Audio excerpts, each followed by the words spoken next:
ओम प्राणदा अपानदा प्यानदा परजोदा परिवोदा अन्यांस्ते असमत्तबन्नुहे दया पावको अस्मभक्तु शिवो भव चतुरस्त्रमण्डलं मृतमा तदुपरि नैवेद्यवात्रनिधायेद गायत्रीमन्त्रेण पात्रान् सम्प्रोक्षयेद सत्यं वर्तेन वर्घञ्जामि नैवेद्यं निवेदयामि ओम प्राणाय समाः ओम अपानाय समाः ओम यानाय समाः ओम उदानाय समाः ओम समानाय समाः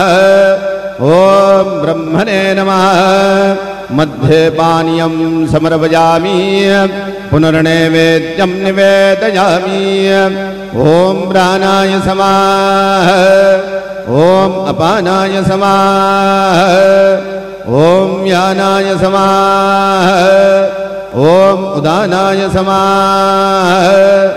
ओम समानाय समाः ओम ब्रह्मणे नमः नैवेद्यं समर्पयामि हस्तप्रक्षालनं समर्पयामि मुखप्रक्षालनं समर्पयामि सद्गुरु साईनाथ देवताभ्यो नमः प्रार्थना पूर्वक नमस्कारं करोमि।